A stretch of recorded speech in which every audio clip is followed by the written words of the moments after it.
Captain Greg here with Learn to Fish with Us. Well, today what I'd like to talk about is the different bobbers that we have and how I utilize all the different bobbers.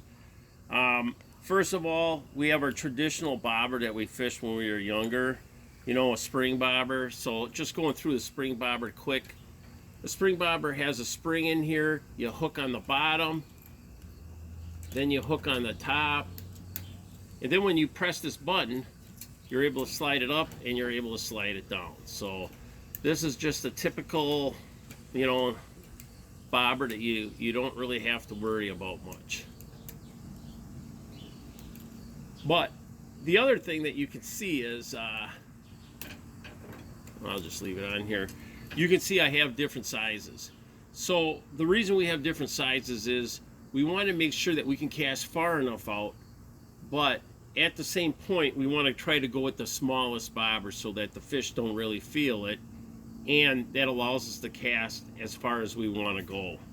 So this is a typical spring bobber. We also have this type of spring bobber where all you're going to do is you're just going to hook it, put it in this little groove here, and then you're going to hook it here, and then that's going to allow this to what it's going to do is float. When they have a bite, you'll take the bobber down. So nice thing about this is really a light detector, and see how easy it is to get it on and off.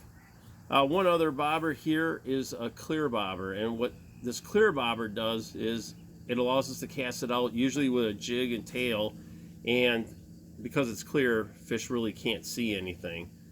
Then we have our slip bobbers here. Well, this is a rocket bobber.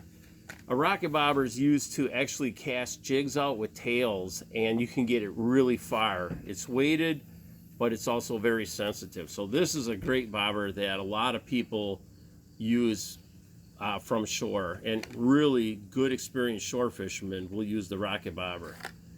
Then finally we got slip bobbers here. This slip bobber is what I use for crappies and bluegills. It's a 7/8 inch bobber, and then I would use a little bigger one for walleyes, and this is a 1-incher. So another tip with slip bobbers is I like to use a weight on here. So what happens is there's a little gasket right here, and then what you can do is buy them in the store. You just slip the bobber weight on, and then you put the gasket, and you want to make sure that the gasket has the weight all the way top. And the reason I like a weight on here is because that bobber, when it gets casted, it is going to be staying straight up and down in the water, and you can put these weights so you can put it further down the water, further up, based on the type of bite you're going to get.